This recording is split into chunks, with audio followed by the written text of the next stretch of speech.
Buenas tardes, soy Manuel Conde y estaré con ustedes de 3 a 4 de la tarde en su programa Cátedra Jurídica en la Z, un programa dedicado al análisis de temas jurídicos de interés y actualidad de la República Dominicana y el mundo.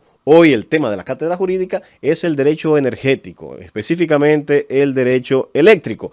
Para ello tendremos como catedrático invitado al licenciado Andrés Astacio, quien se desempeña en la actualidad como superintendente de electricidad. Andrés Astacio tiene varios años de experiencia en el sector eléctrico. Fue vicepresidente ejecutivo de las empresas eléctricas, actualmente se desempeña como superintendente de electricidad. Tiene especializaciones en los mercados regulados, varias especializaciones en derecho administrativo. Fue catedrático de varias asignaturas en varias universidades de la República Dominicana.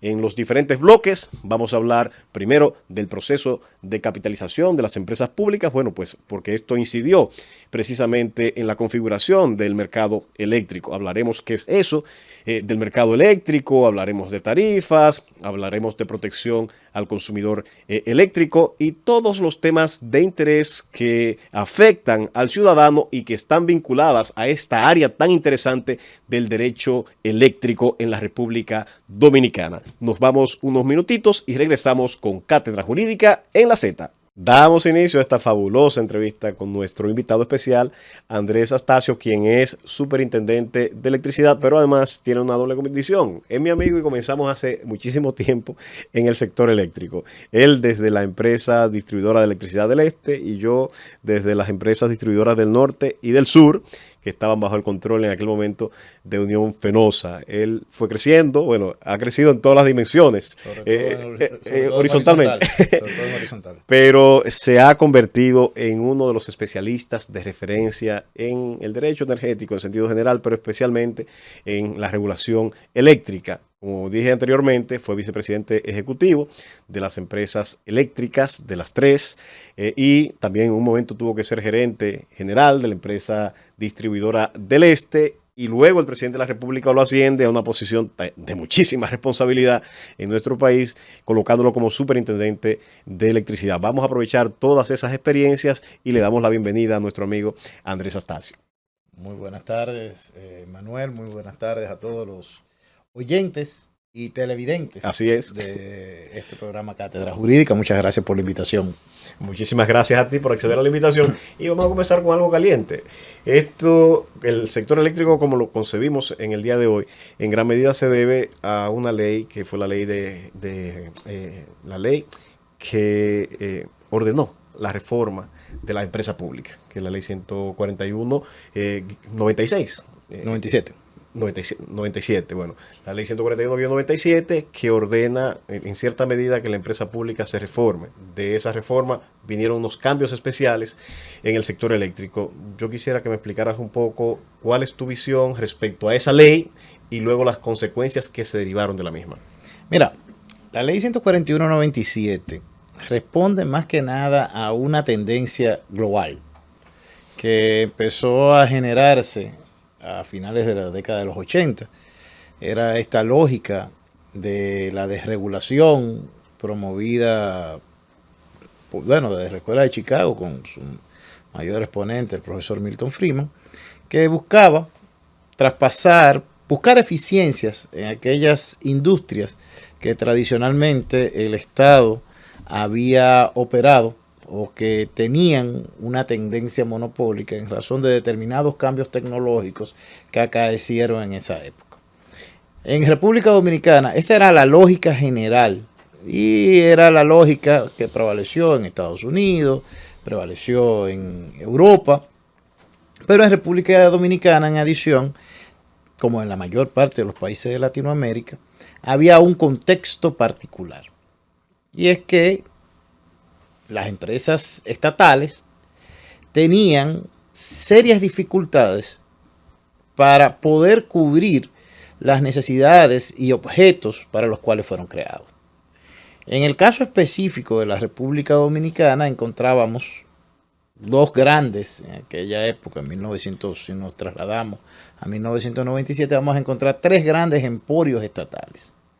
Por un lado, tendríamos el Consejo Estatal del Azúcar, Por el otro lado, teníamos la Corporación Dominicana de Empresas Estatales, que era aquella que recogía todas esas otras empresas en las cuales el Estado actuaba como comerciante y que, porque el SEA, salvando dos casos, era una especie de monopolio fiscal que tenía el Estado, pero había en CORDE una serie de empresas que operaban, digamos, en competencia. Caso de Pinturas Dominicanas, Pidoca, y la fábrica de vidrio, fábrica de clavos, la algodonera.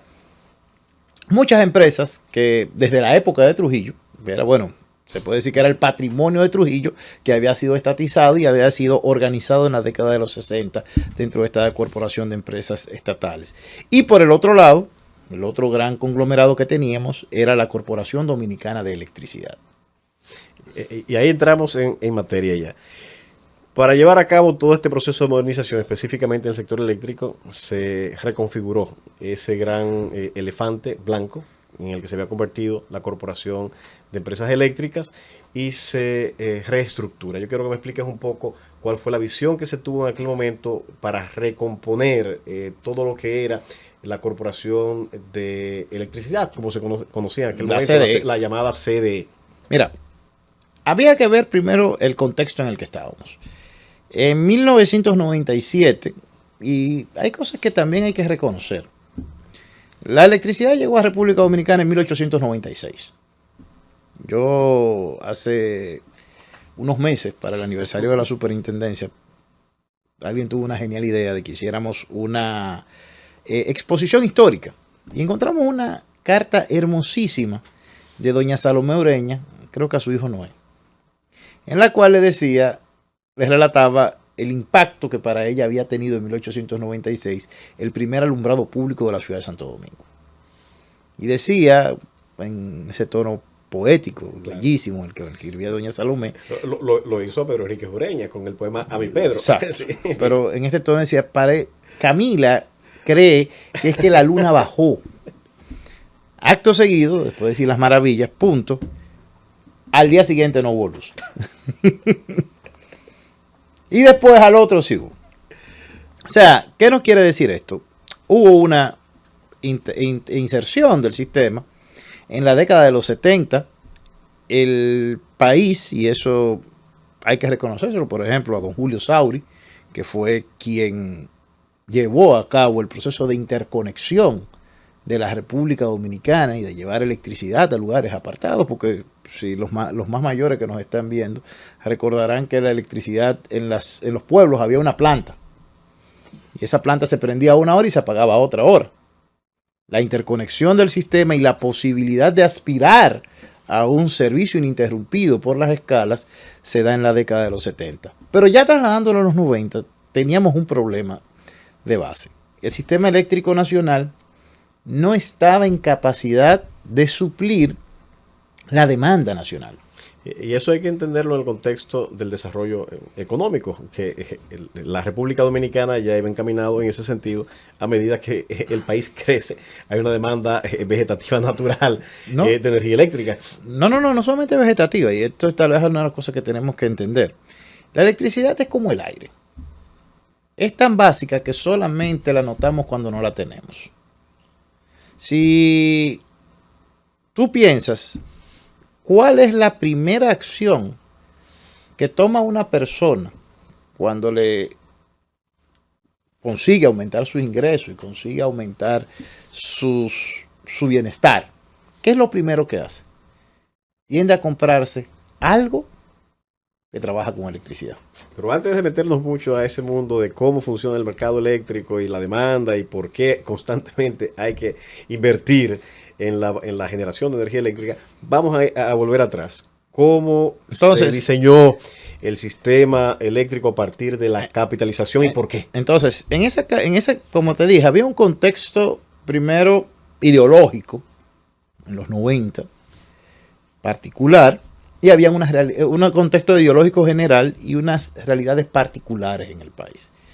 ¿Qué se hace? Eso se vivió en el mundo entero. O sea, sí, no. Ese contexto ideológico es general. Hubo una corriente de privatización que se llevó a cabo. En Sudamérica es un ejemplo de ello. Casi en todos los países se llevó a cabo procesos como este. En Europa también, en varios países se siguió el modelo. Sí. No. Esto era un proceso ideológico.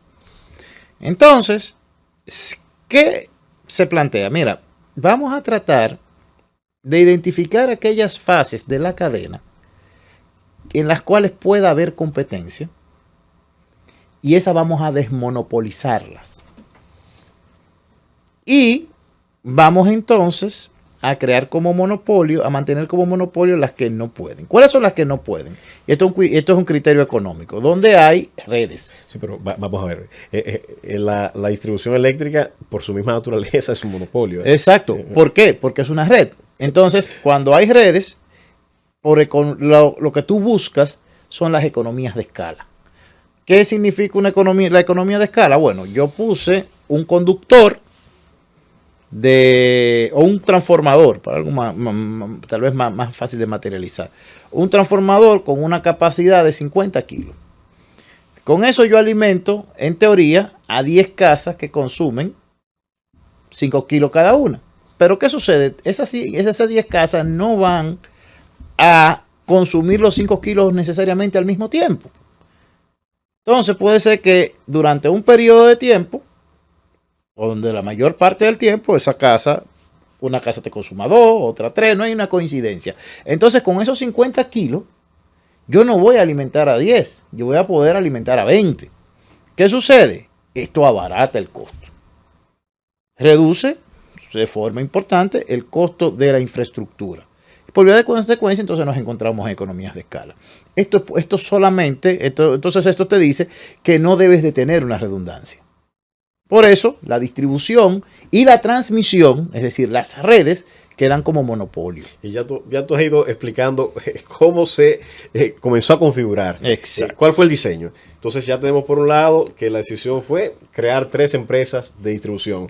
Se crearon 5 unidades de negocio. Excelente. Vamos a explicar esto. Vamos a explicar esto. Primero, vamos a explicar 3 unidades de negocio. La generación, distribución y transmisión. Se crean 3 áreas de negocio y la CDE, que era un monopolio vertical, pasa a ser 5 unidades de negocio. Ok. Entonces, explícate. Vamos a ver. Ya identificamos. Podemos tener competencia en generación. Esa es una unidad es un área de negocio. Correcto. Tenemos redes que tenemos que enfocar en dos vías. Si tenemos competencia en distribución, en generación, entonces todo el mundo debe tener acceso a la red de transporte. Entonces, quedamos transmisión. Y por el otro lado, tenemos la distribución.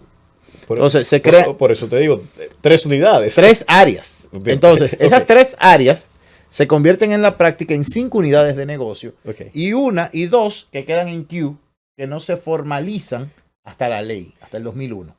¿Cuáles son esas 5 áreas?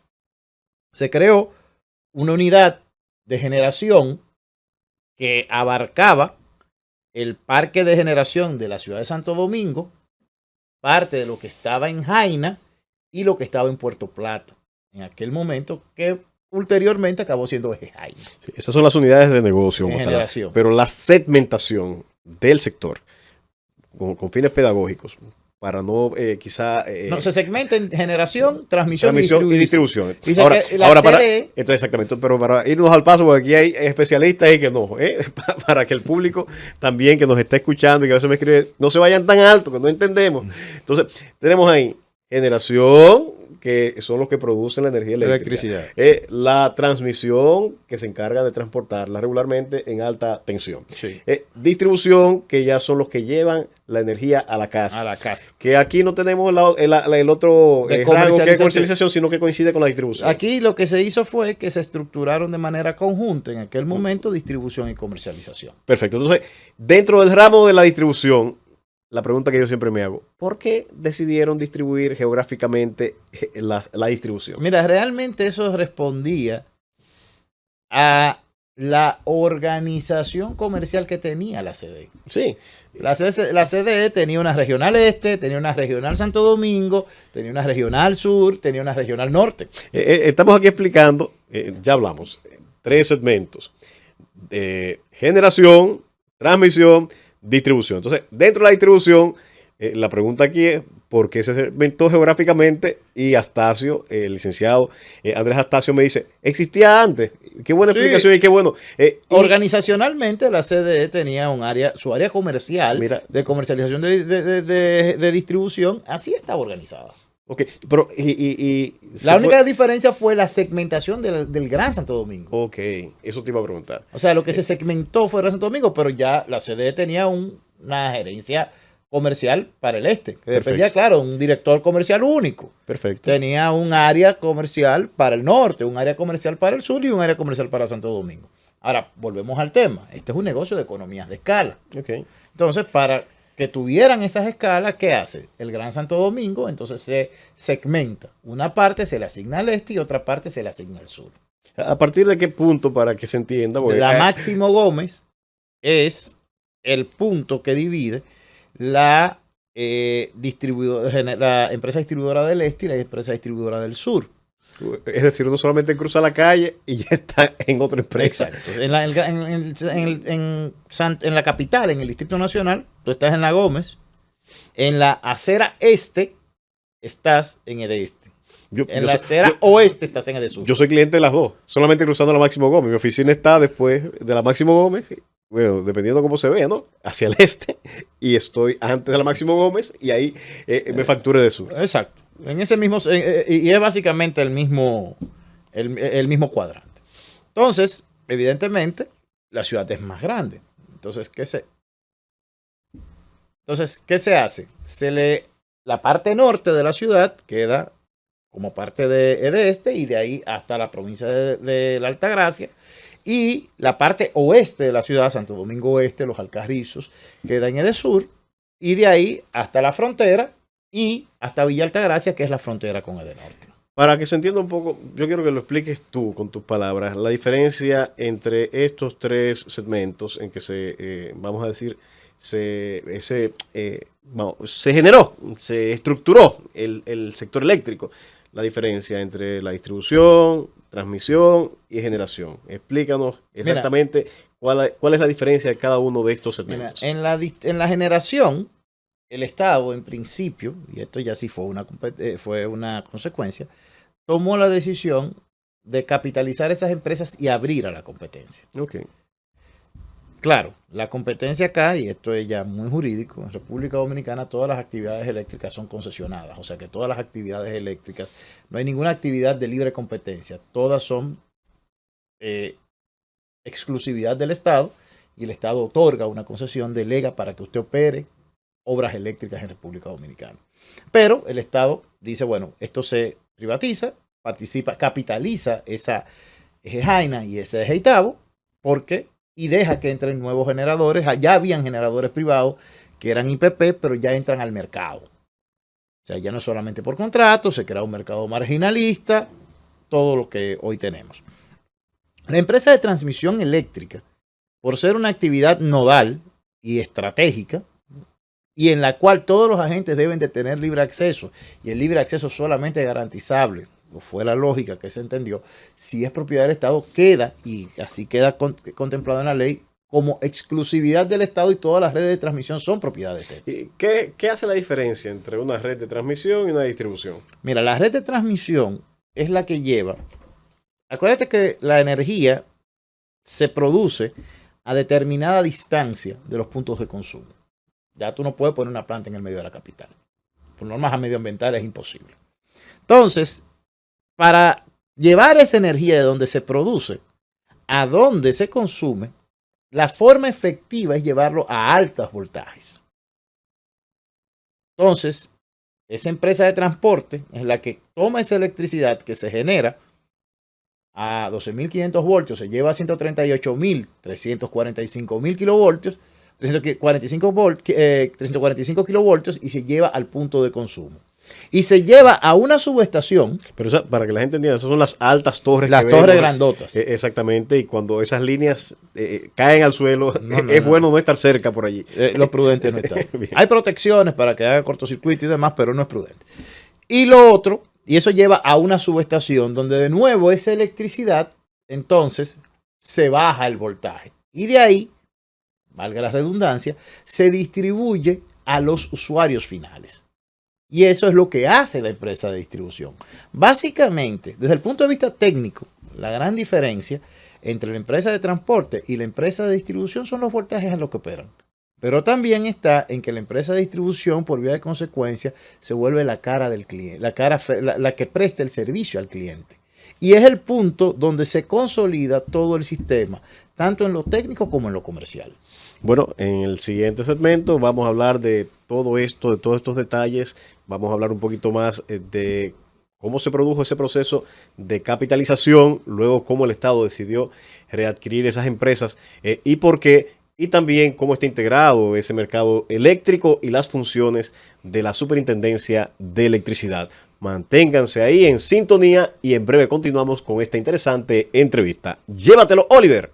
Continuamos en esta interesante entrevista con el licenciado Andrés Astacio, superintendente de electricidad, que además tiene la doble condición de ser nuestro querido amigo y colega en el ejercicio profesional. Quedamos hablando de todo este proceso, cómo está configurado el mercado eléctrico, o mejor dicho, cómo se configuró en aquel momento, o se segmentó el mercado eléctrico, las diferentes unidades y demás. Pero yo quiero que vayamos evolucionando. ¿Cómo se produjo el proceso de capitalización como primera pregunta? Y luego, ¿por qué el Estado en algunas de las empresas decidió readquirir la parte que había cedido el sector privado? Mira, lo primero, la ley 141/97 daba ese mandato. Se llamaron un proceso de licitación, se seleccionaron socios para el Estado en estas 5 unidades de negocio. Hay que tomar la diferencia. Sí. Esto fue una capitalización, no una privatización. La diferencia es muy sencilla. El Estado se mantuvo siendo accionista de estas empresas. Pero de todas maneras, alguna de ellas le cedió el control. No, en todas cedía el control. El modelo establecido, recuérdense, volvemos a lo mismo. Bueno, dentro del sector eléctrico. Exacto. No, volvemos a lo mismo. En este modelo, o sea, todo esto responde a una visión ideológica. Y en esa visión ideológica se entendía y se entiende, porque todavía es una corriente de pensamiento que es válida y que ha sido exitosa en algunos aspectos, en otros no, pero eso se analiza caso por caso. Lo que se planteaba era buscar un socio estratégico que capitalizara las empresas con un aporte similar a los activos del Estado y que este socio estratégico entonces se convirtiera en administrador. Siempre se dice pero esto ocurrió para las distribuidoras y para la generación. Para las dos en la transmisión, la decisión del Estado fue mantener el control total y absoluto sin capitalizar. La decisión del Estado en transmisión y también en la generación hidroeléctrica por igual. Exacto. Es propiedad única del Estado y todo lo que se construye acaba siendo propiedad del Estado. Y esto tiene su razón de ser. Ya expliqué lo de la transmisión. Pero en hidroeléctrico es interesante porque aquí cohabitan dos intereses, dos bienes sociales. La necesidad de tener electricidad, pero también la necesidad de hacer un uso racional del agua. Claro. Para que tengamos una idea. En esta operación conjunta del sistema eléctrico con el sistema de agua, la generación eléctrica es el cuarto uso que le damos al agua. O sea, primero hay que atender el consumo humano. Segundo, hay que hacer el control de inundaciones. O sea, el control de los flujos de los cauces. Y tercero, el riego. Claro. Y cuarto, la electricidad. Al punto que hoy día la generación hidroeléctrica, y esto es un paréntesis, realmente es muy provechosa, pero está operando, se ha convertido en la batería de las renovables. Pero eso es más adelante. Explícanos, Andrés, este tema. De las distribuidoras, dos se le concesionaron a Unión Fenosa. Una se le concesionó a AES, que fue de este. Ajá. Entonces, ¿qué ocurrió con la generación? ¿Cómo se hizo la distribución? No, la generación, que fue Itabo, la licitación la ganó una empresa chilena, que ahora no recuerdo bien el nombre, pero que casualmente 2 años después, como este proceso era general en América Latina acabó siendo propiedad de AES. O sea, AES acaba siendo propietario de Itabo no porque participa en la licitación de Itabo, sino porque adquirió en Chile una empresa que a su vez entre sus activos tenía Itabo. Esto es un tema que quiero ver más adelante, pero la ley establece límites de las distribuidoras en cuanto a la capacidad de generación. No, y de hecho ocurrió algo con eso. Imagino yo que hacer una desinversión. No, ocurrió. Okay. Entonces, y la desinversión la decisión de desinversión en aquel momento fue salir de la distribuidora. Excelente. Entonces, la otra fue Unión Fenosa, que la otra generadora fue Jaina, que la ganó una compañía que se llama Jaina Investment Company, que tiene varios accionistas, que casualmente en este caso la mayoría de los accionistas son locales. Y que ulteriormente con el tiempo, por las cosas que ocurren en 20 años, el Estado Dominicano es accionista tanto en Eje Jaina como en Jaina Investment Company a través del Banco Central. Interesante. O sea, en el mundo corporativo también pasan muchas cosas y en los años se ven. Andrés, fue exitoso en principio, así se vio el proceso de capitalización, se percibió como la panacea, la solución al problema que en ese momento se estaba viviendo de una crisis de apagones que el pueblo dominicano no soportaba, no aguantaba. En un punto de la historia, el Estado tuvo que revertir ese proceso. Yo quiero que tú me expliques, porque yo sé que viviste el proceso muy de cerca, por qué toma el Estado Dominicano las decisiones, primero con Edenorte y Edesur, y luego con Edeste, de readquirir el porciento de acciones que ya había concedido al sector privado. Mira, aquí el primer error fue entender que esa sola acción era la panacea. O sea, el tema eléctrico, o sea, la prestación del servicio eléctrico tiene un alto grado de complejidad. Y lo que más lo complejiza es algo muy legítimo, que es la necesidad social de siempre ir a mejor. Cuando el leitmotiv de todo esto era que no teníamos capacidad de generación. Pero entonces después chocamos con que tenemos que tener un servicio de calidad. Pero en la distribución hay un componente social muy fuerte. Pero tampoco la distribución se queda atrás con relación a la inversión, porque tú tienes que invertir en redes eficientes, en transformadores, en medidores y ser eficiente en ese proceso de medición de cuánto. No, el proceso comercial. Todo el proceso comercial. Entonces, la inversión no solamente era, aunque también era un problema en generación, sino también en la inversión en las redes. Exacto, pero es lo que te digo, no se podía simplificar. Y en un momento también hasta se entendió que se simplificó. Y simplificarlo es un error, porque hay muchas aristas. ¿Qué sucede? La distribución de electricidad tiene, en adición a su complejidad técnica, a su complejidad comercial, tiene una alta carga social. O sea, tú tienes que garantizarle al ciudadano el servicio eléctrico. Y de hecho, una de las grandes bases para el desarrollo de nuestro país en las primeras 2 décadas de este siglo fue que el servicio eléctrico, basado en algo feo, voy a decir, basado en obtener o gestionar determinados indicadores, se le limitaba a la población. Y limitar el servicio eléctrico a la población tiene un efecto sobre la economía y sobre la sociedad. Es un ancla. Si no hay electricidad, es como que tú a un barco le pongas un ancla, por más que lo arranque, por más que lo mueva, no se va a mover a la velocidad que puede. Es así. Es un lastre muy pesado. Incluso en algunos países le dan la dimensión de derecho. Incluso se está discutiendo hasta el Internet. Imagínate, sin energía eléctrica no podemos discutir el derecho de acceso al Internet.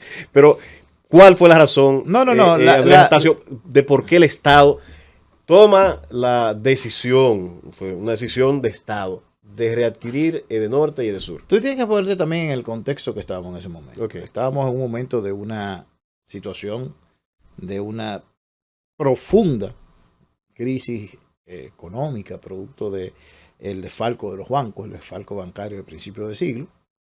Y había un tema de que las empresas eléctricas, siempre la gente privado tiene un incentivo natural a buscar un beneficio. Si no obtiene el beneficio, y el beneficio tú lo obtienes de dos formas, o prestando bien el servicio, o optimizando el costo. Y optimizar el costo puede ser subir tarifa y transferirlo a la sociedad. Subir tarifa o deteriorar el servicio. Entonces, en ese contexto, el Estado Dominicano, yo no estuve ahí, no fui parte de los tomadores de esa decisión, no sé realmente, no te puedo decir cuál fue el leitmotiv específico que dijo, vamos a hacerlo, pero entiendo que sí había en ese momento un deterioro del servicio y el Estado Dominicano decidió readquirir las empresas. Posteriormente pasa con AES. Después, no, AES desinvirtió en el 2004, quedó la empresa en manos de un fondo de inversión que se llamaba TCW, una filial de un banco muy grande europeo, y realmente la readquisición de este no viene por las mismas causas de la readquisición de Norte y de Sur. La readquisición de este viene por el cierre de un proceso arbitral que se había iniciado por un tema esencialmente tarifario. O sea, es interesante que todo el mundo ve que son las mismas causas, pero las causas fueron diferentes. Muy bien. En el 2001 se aprueba la ley 125-01, que vertebra una serie de instituciones, dentro de la que se encuentra la que tú diriges. Yo quisiera que nos explicaras cómo está conformado todo ese ecosistema que permite tener energía en la casa. Bueno, mira, ya hablamos de las tres grandes fases. Nosotros tenemos en el país hoy día, si la memoria no me falla, y mi poco conocimiento de matemática tampoco, alrededor de 28 generadores privados. Y tenemos 2 generadores estatales. Los generadores estatales son altamente conocidos, Punta Catalina y Ejido. Y tenemos 28 generadores privados, algunos están concentrados en grupos, otros operan distintas plantas, etc. Varios son renovables, varios son térmicos. Tenemos la empresa de transmisión eléctrica dominicana, tenemos las empresas y las tres empresas distribuidoras públicas, que son las que prestan servicio prácticamente al 95% de la población, y tenemos 5 empresas distribuidoras privadas, o 7 empresas distribuidoras privadas que están básicamente concentradas en polos turísticos. Esa es otra historia. Esos son los sistemas aislados. Los sistemas aislados. Bien, pero y como agentes ya coordinadores, entonces, OC... todos ellos confluyen en un organismo que creó la ley, que es el Organismo Coordinador del Sistema Eléctrico Nacional. La famosa OC. El OC. Eso sería el CENI y el OC. ¿Qué es el CENI? El CENI es la denominación que da la ley de reglamento al Sistema Eléctrico Nacional Interconectado. Muy bien. Entonces, el OC es una especie de bolsa de valores. Es la bolsa del Sistema Eléctrico Nacional. Es donde se coordinan, se proyectan las operaciones, se coordinan las operaciones, pero también se contabilizan los intercambios de energía y se transfieren a dinero. Se contabilizan y se materializan los intercambios de energía. Entonces, la OC administra especie del mercado eléctrico, ¿no? El OC, técnicamente el OC es el operador del mercado. Entonces, en ese mercado eléctrico confluyen varias formas de participación. Ahí tenemos la modalidad de contrato y el mercado spot. Dentro del contrato hay sus modalidades.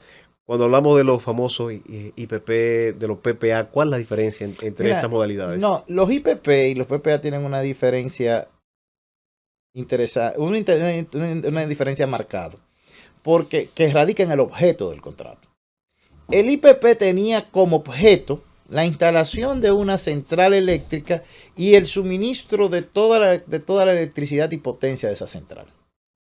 Y ahí vamos a explicar diferencia entre energía y potencia. Exacto. O sea, potencia es la capacidad que tiene de generar una planta. Es decir, esa planta tiene la capacidad de generar 500 megavatios. 500 megavatios en una hora. Perfecto. En un lapso de una hora. Entonces, ahora, energía es la cantidad de megavatios horas que efectivamente fueron producidos. Y servidos. Y servidos a los usuarios. Perfecto. Entonces, el objeto del contrato IPP era la construcción de la planta. Y los contratos IPP se podrían estructurar como contrato de Bill Operate and Transfer, que era lo tradicional, que el privado venía, construía, operaba la planta por un tiempo y se la transfería finalmente al contratante. O era un Bill Operate and un BO, que era un Bill and Operate. Tú construías y operabas por siempre.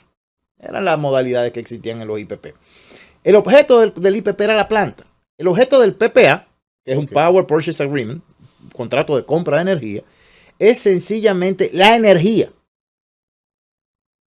O sea, a la empresa distribuidora cuando firma un un PPA, la verdad es que lo que le interesa es que tú le entregues X cantidad de energía en X punto.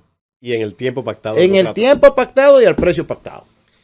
Y al día de hoy, me imagino que los IPP ya son parte de la prehistoria en el ordenamiento jurídico actual. En los últimos IPP vencieron hace ya casi 4 años. Pero siguen firmándose PPA. Que no, ya sí, ya se suscriben PPA. Entonces, en ese marco entonces tenemos ese mercado de contrato. Ahora, cuando se habla de mercado spot, ¿a qué nos referimos? Mira, ya ese es un mercado de oportunidad. Ok, o sea que existe dentro del mercado, existe una subdivisión. Es una parte de la energía se compra de forma segura, bajo contrato, y otra parte que se va a un mercado que funciona de manera distinta y que nos van a explicar ahora. Un mercado de oportunidad. ¿Qué es un mercado de oportunidad? Mercado marginalista. Ok. A determinada hora se define el orden de mérito de entrada. ¿Qué define el orden de mérito? La eficiencia de la central. Primero, ¿por qué yo tengo que recurrir al spot? O sea, bueno, yo tengo asegurado 1000 gigas en el mercado. Lo tengo bajo contrato. ¿Por qué en determinado momento yo tengo que irme al mercado spot? No, lo primero es que hay una previsión legal. Ok. La ley manda, ahí no necesariamente se mantiene lineal en el tiempo, pero en principio las empresas, los proveedores de distribución deben de tener al menos el 80% de la generación contratada y el restante acceder al mercado. Esto es para que los precios de largo plazo y los de mediano plazo y de corto plazo cohabiten y tratar de buscar el mix más o menos eficiente. Es una técnica regulatoria para dar seguridad. Para transferirle al usuario final. Perfecto. Entonces, va al mercado spot todo aquel que por un tramo, por un bloque de electricidad, no lo tiene contratado. Perfecto. O sea, prácticamente todos los distribuidores que están interconectados, de una forma u otra, van al mercado spot en algún momento. Perfecto. Entonces, ¿cuál es el precio en el mercado spot? Los precios por el mercado spot son horarios. Periodos horarios, es decir, 24 precios durante el día. En un día vamos a tener 24 precios distintos en el mercado spot. ¿Cuál es el orden de entrada o de mérito? Entonces, si lo hay, para el ingreso a ese mercado spot. Entonces, ahí viene el tema. ¿Qué define el precio en esos 24 periodos horarios? Define el precio la planta más cara que está despachando en ese periodo horario. Entonces, ¿cuál es la primera que entra? La más barata, la más eficiente. Usualmente, como no tenemos para el spot, no tenemos un mecanismo todavía, por ejemplo, de cuantificar el costo del sol, o el costo del aire, del viento, o el costo del agua. Tal vez en el agua podemos determinar un costo de oportunidad, pero sería bastante complejo, sobre todo por esto de que el uso del agua está condicionada a otras cosas. Entonces, esas fuentes de energía tienen un costo cero y por ende un orden de mérito primero. Siempre que estén produciendo van a estar en el sistema. De ahí en adelante, entonces van a ir entrando las plantas. Me vamos a explicar aquí. Tienen un costo cero, pero tienen un costo variable cero.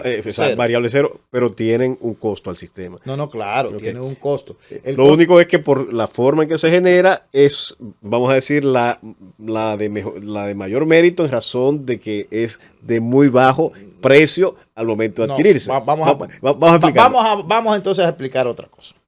Hay dos cosas que compensamos en el mercado. Okay. En el mercado compensamos la potencia que mencioné hace un rato y compensamos la electricidad. La potencia la compensamos sobre la base de el costo de inversión, de recuperación de la inversión de una planta que entendemos es la que va a cubrir el mayor requerimiento del sistema, es decir, la última que va a entrar.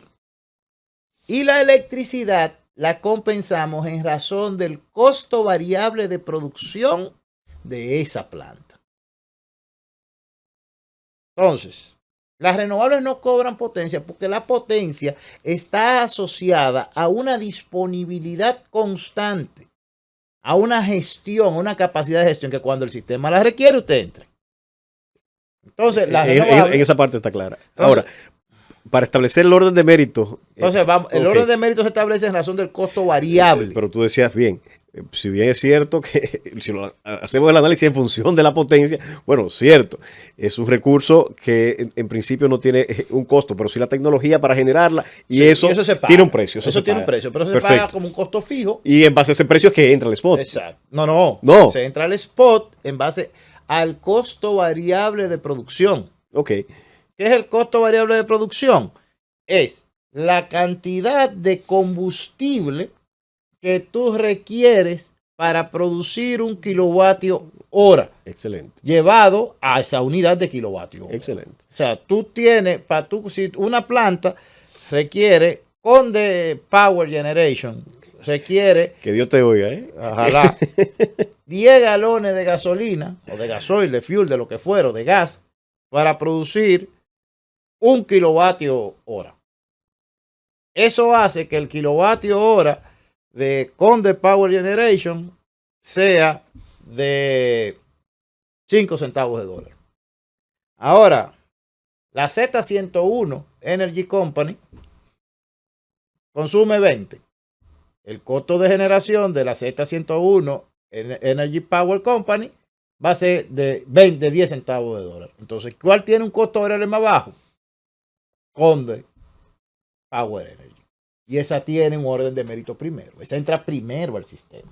De manera que en ese mercado spot se va a atender a la eficiencia. Aquello que sea más eficiente. El más eficiente entra primero al sistema. Y va a ser de manera excepcional, y es que cuando los contratos no suplen la demanda que tiene de energía el sistema, hay que recurrir a ese mercado spot y comprarla.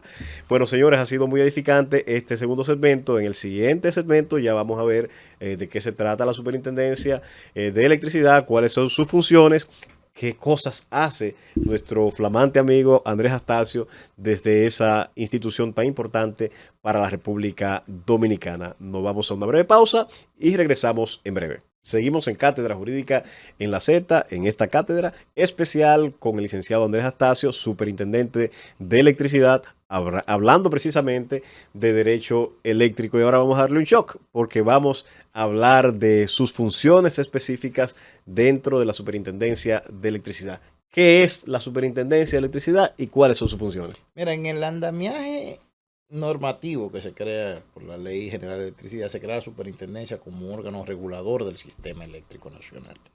Como órgano regulador, nosotros prácticamente atendemos todo.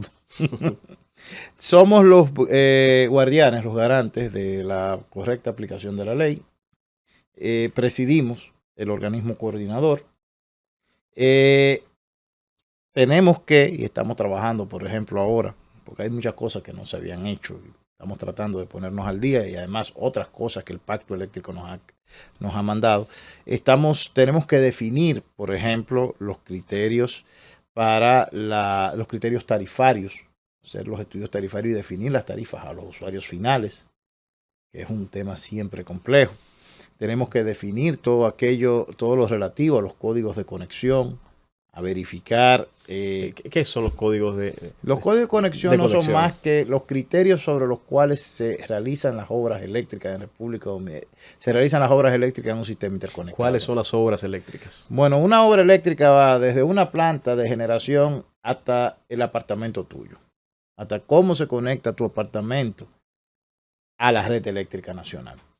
Okay. O sea, todo eso debe de llevar una serie de debe responder a una serie de criterios técnicos que garantizan la seguridad operacional del sistema. Y en cuanto a permisos para, Entonces, por ejemplo, instalar un parque eólico o una empresa de generación por combustión, ¿tiene que ver la superintendencia con eso? Nosotros somos los que hacemos el análisis técnico y recomendamos a el Poder Ejecutivo si técnicamente procede o no el otorgamiento de esa concesión. Y cuando ocurren problemas entre las empresas del sector eléctrico, somos los que tenemos que mediar entre los conflictos entre agentes o particulares. De hecho, ¿solo mediación? No, tenemos varias competencias en ese ámbito. Hay una parte que es la mediación.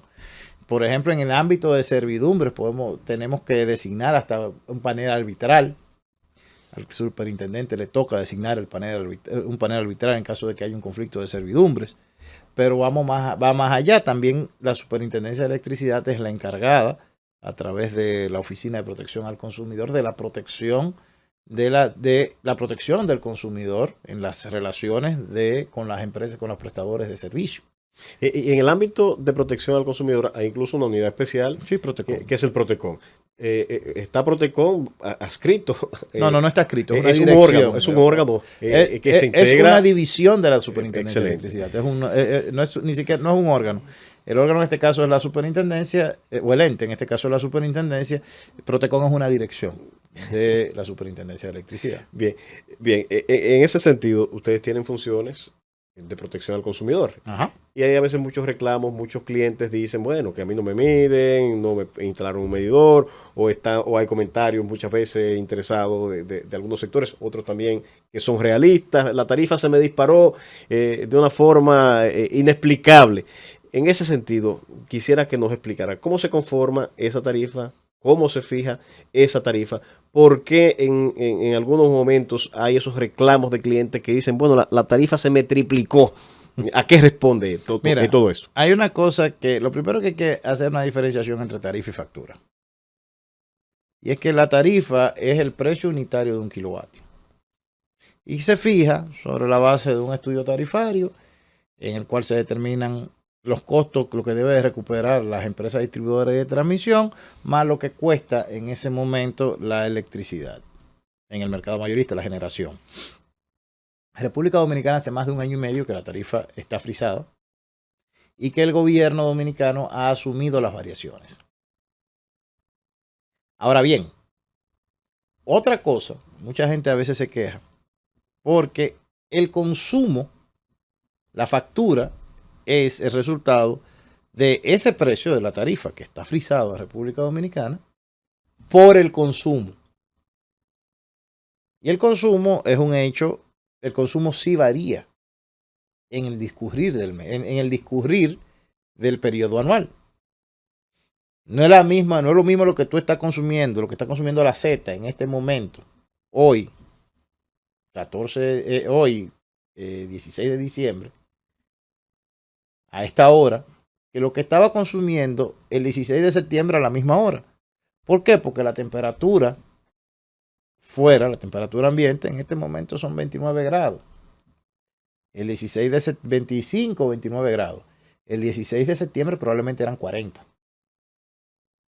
Entonces hay un salto térmico muy alto y eso incrementa de forma sustancial el consumo.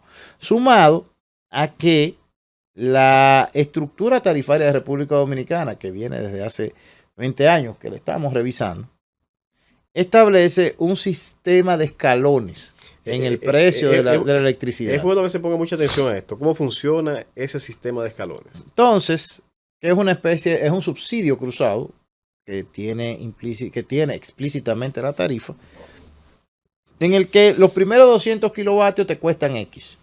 Creo que yo soy malo para los números, te cuestan unos 6.50 pesos. Los siguientes 100 te cuestan algo más, 200, hasta 400 algo más, 500 algo más, 600 algo más, 700 algo más. Y a partir de 700, todos los kilovatios te cuestan lo mismo. Porque en ese punto, el régimen tarifario vigente establece que se desmonta el subsidio cruzado al usuario que consume más de 700 kilovatios. porque se entiende que económicamente tiene las condiciones para poder solventar el mismo con sus recursos toda la factura. Exacto. Entonces, ¿qué sucede? ¿Qué ocurre mucho en los meses de verano? Por ejemplo, una persona que consumió 500 kilos en febrero, mes de 28 días, la factura le habrá llegado en 4.500, 4.700 pesos. Ahora, esa persona probablemente en septiembre consumió 715 kilos. La factura le va a llegar, como se desmonta todo el subsidio cruzado, entonces la factura le va a llegar probablemente en 7 o 8 mil pesos. Yo voy a decir, me la duplicaron. Pero no, y ahí viene sí algo muy importante y que estamos tratando de hacer en la distribuidoría es la educación al usuario. La electricidad es un bien escaso. Esencial y escaso. Por ende, todos los ciudadanos debemos tratar de hacer el uso más consciente de ella. O sea, es muy esencial, pero debemos de administrarla. Sobre todo en esos periodos de calor, en esos periodos de alto consumo, debemos de ser muy concienzudos en el uso. Porque cuando nosotros decimos, por ejemplo, la demanda eléctrica nacional se incrementó en los últimos 3 años 1 gigavatio. Es decir, el 50% de lo que encontramos. Y las proyecciones de demanda fueron superadas este año. No, por todo. Todas las proyecciones. Todo. Ahora, esa demanda no es un hecho, no es en tercera persona que hay que verla en primera. Porque la demanda eléctrica nacional no es más que la suma de la demanda eléctrica doméstica de cada ciudad, de cada hogar. Ahora, es difícil apagar el aire acondicionado en un verano. Es muy difícil, entonces, pero tiene un costo. Bueno, eso es lo que hay que tenemos que estar conscientes de que es verdad, es difícil. Es muy bueno dormir con aire. Y es muy bueno tener servicio constante, pero tiene un costo. Pero antes de ir, que ya el tiempo nos está haciendo bastante arbitrarios, yo quisiera hablar un poco, que nos explicara un poco de lo siguiente. Cuando tú y yo comenzamos en el sector, que éramos ya muchachitos echando los dientes en el sector eléctrico, la discusión era si había generación suficiente o si se generaban apagones financieros porque no se recaudaba lo suficiente por parte de las distribuidoras. Esos son temas que parece están en el pasado. Nuestra matriz energética está en condiciones de suplir la totalidad de la demanda. Eso entendemos en la República Dominicana. Y en la actualidad también no hay esos atrasos en los pagos de las facturas por parte de las distribuidoras. Ahora, ¿qué es lo que está causando algunos apagones que se están generando en la República Dominicana? Mira, es interesante y es el gran reto que tenemos. Nosotros pasamos de un sistema en el cual la norma era la suspensión del servicio a un sistema en el cual entra en una discusión o una necesidad de incrementar la calidad del servicio.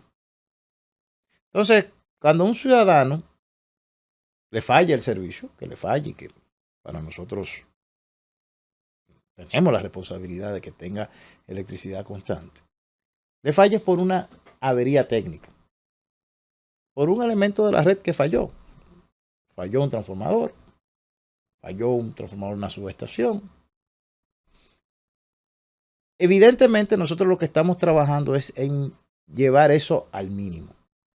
La Superintendencia de Electricidad el año pasado, bueno, para esta fecha del año pasado, emitimos los reglamentos de calidad de servicio. ¿Cuál es la meta? Para tener una idea. En 2019, el dominicano promedio, en promedio los dominicanos recibíamos 17 horas de servicio eléctrico. En 2023 recibimos 23.2 horas de servicio eléctrico diario. Wow. Ahora, cuando a ti se te va la luz, 3 horas, 4 horas, 5 horas, a ti se te olvidó que no se te fue en los anteriores 29 días. Nosotros estamos... Y es natural. Es natural. Es natural a medida que va no. supliéndose o teniéndose mayor calidad de vida, la demanda y la expectativa es seguir mejorando. Claro, es mayor, claro. Y es la meta. Y es bueno. Entonces, la meta nuestra es llevar el servicio eléctrico a una media o a un máximo de que un usuario no reciba más de 5 horas de interrupción por semestre. Quisiera seguir abundando sobre ese punto y te voy a comprometer aquí hoy para el próximo año a hacer otra cátedra centrada en esos aspectos, pero no quisiera que dejáramos el programa en el tiempo que nos queda, viendo tu visión respecto a cómo tú concibes en el futuro las empresas de distribución eléctrica en la República Dominicana. Mira, esa es una discusión profunda y que, por ejemplo, el Pacto Eléctrico Nacional dice que el Estado debe de evaluar la forma en que se le da participación en el segmento de distribución y comercialización al sector privado. Yo personalmente entiendo que la titularidad del activo es indiferente. Han habido casos de éxito en el sector privado y en el sector público. Ahora, lo que sí tiene que ser la gestión de las empresas distribuidoras es basada en los criterios técnicos y de prestación del servicio. Y evidentemente hay un reto que probablemente sea a lo que tengamos que enfrentarnos. Hay que hacer grandes inversiones en el segmento de distribución que se han quedado rezagadas en las últimas décadas para poder suplir la demanda creciente de la población. Esas inversiones van desde la mejora en la comercialización, pero también inversiones en la red per se. Para que para que lo veamos así, en República Dominicana tenemos una capacidad de transformación de 6 gigavatios. La demanda en República Dominicana ya probablemente este año llegue a 4. Entonces, tenemos que ampliar nuestro parque de transformación, tenemos que ampliar nuestras redes de distribución. Hay sectores que históricamente tenemos una deuda inmensa con ciertos sectores que las redes son artesanales. O sea, yo recuerdo cuando estaba pero vamos a explicar, vamos a allanar el término artesanal. Artesanal es una red hecha con cable. Hasta con alambre de púa, para que la gente se entienda. En mi pueblo yo llegué, y yo soy Atomayor, soy del este. Y yo llegué a una comunidad que la red eléctrica era hecha con cable, con el mismo cable con el que sembraron la chinola. Así es. Entonces, por ejemplo, ¿qué fue lo primero la primera decisión que tomamos? Espérense, vamos a dotar esto por lo menos de seguridad. O sea, vamos a establecer las condiciones de seguridad en el servicio. Y eso son todas inversiones que hay que hacer en República Dominicana. Y eso es lo que en definitiva, va a definir en un sentido u otro el criterio de titularidad del activo. Andrés, te agradezco profundamente que sacaras este tiempo, un tiempo tan limitado como el que tienes en tu ajetreada agenda para hablar de derecho eléctrico en la República Dominicana en esta cátedra jurídica. A ustedes, amigos oyentes, los invito a continuar en sintonía con la Z101 y a sintonizarnos el siguiente sábado en otra cátedra jurídica en la Z con Manuel Conde.